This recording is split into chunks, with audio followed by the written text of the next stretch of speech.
Hello everyone, my name is Sala and you are watching Smart Code. So finally, this is the fifth and the last part of float-based layout series. And this part is as important as the previous ones because when you program, everything doesn't always go smoothly. You sometimes face strange issues and programming errors and try to fix them. So in this tutorial, you are going to get yourself familiar with a very common float-related problem and how to fix them. So let's begin this tutorial without any delay.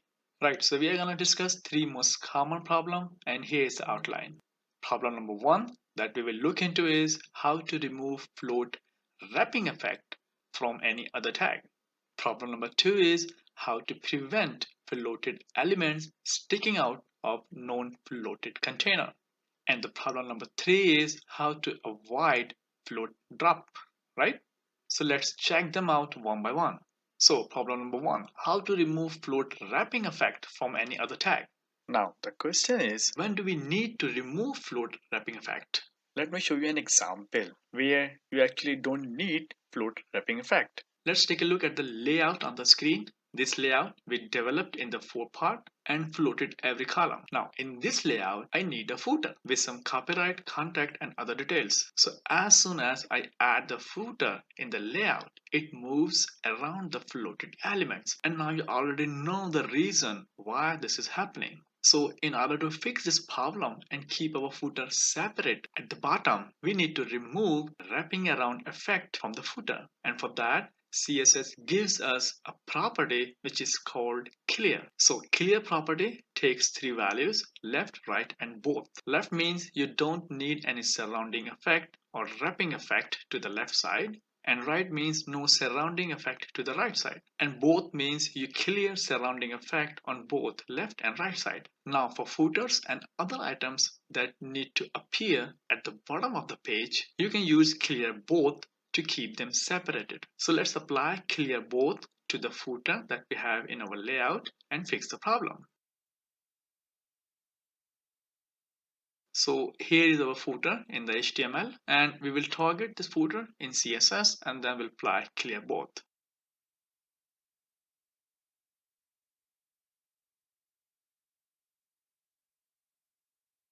Right, so it's done now. Refresh the page and check the result. And there you see, our problem is solved. Our footer stands alone at the bottom, right?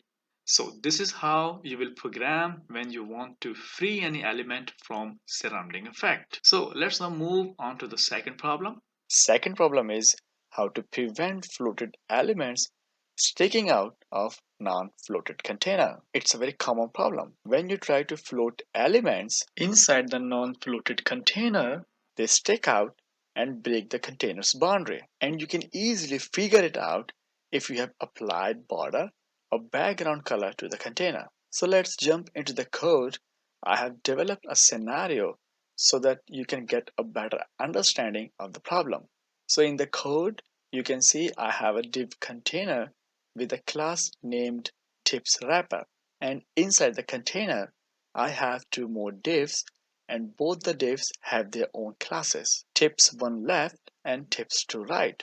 Now in the CSS, I applied some very basic CSS to the container tips wrapper like width, background color, margin, border and padding, right? And both the divs that we have inside the wrapper are also targeted in the CSS and I just gave them different background colors so that we can see them clearly in the browser. Now when I see the result in the browser, it looks fine as for now. The container goes around as you can see the border and background color and both the divs are totally inside the container, right? But this is not the final result. The layout that I want you can see in the picture below. I want two separate columns inside the container. So I'm going to apply float.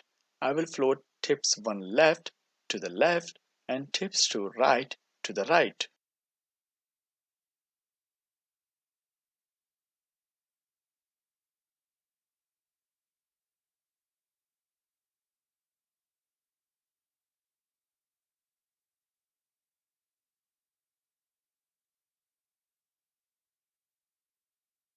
Let's now refresh the page and check the result.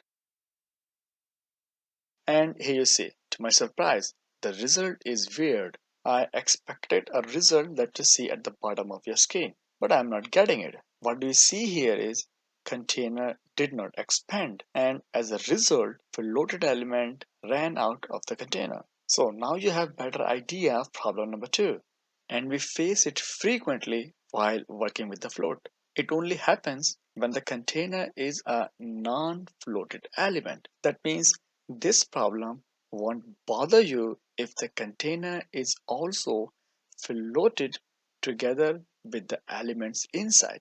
And that is the one solution of this problem. So let's first apply this solution and check it out. So in the CSS, I will float the container and I would say float left. So now check the result in the browser,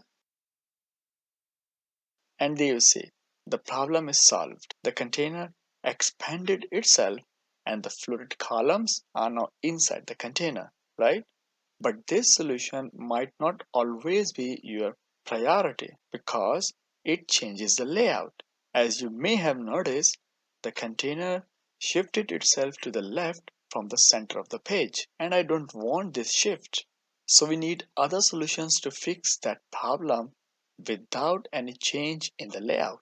So if you search for the solution on the internet, you will find many different ideas to fix this problem. So from too many ideas, I have chosen two different solutions which are very easy to implement. And I'm gonna show you both of them one by one. The solution one is add overflow hidden to a style for the container. This technique works very well. However, it's one of the weird thing that we have in CSS.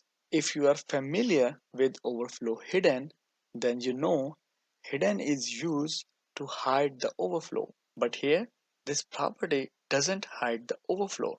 It actually forces the container to expand. It's strange, but this technique works. So let's apply overflow hidden to the container and check the result.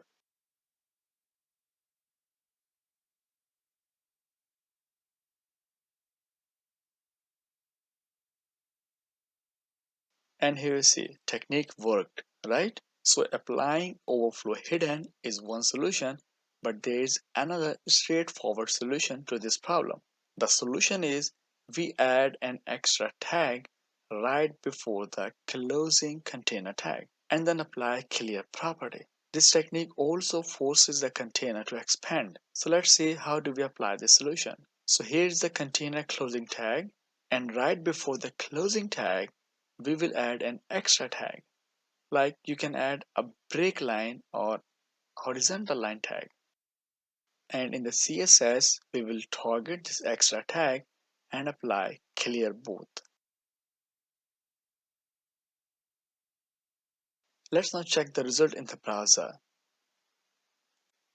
And here you see no change. That means solution worked. So now you have two very straightforward solutions to solve problem number 2. So we are done with the problem number 2. Let's now talk about the problem number 3. Problem number 3 is how to avoid float drop. Float drop means one of your column drops down below. And the only reason behind the float drop is your columns are wider than their container. And the only way to prevent float drop is you carefully set widths for each column. One thing that can mislead you in the calculation of columns width is box sizing property. So whenever you work with the float layout, you should set box sizing to border box, right? So my dear listeners, we are now done with this series. I hope you liked these tutorials and learned something from them. In the playlist, you will also find some float applications. I will see you around and thanks for watching.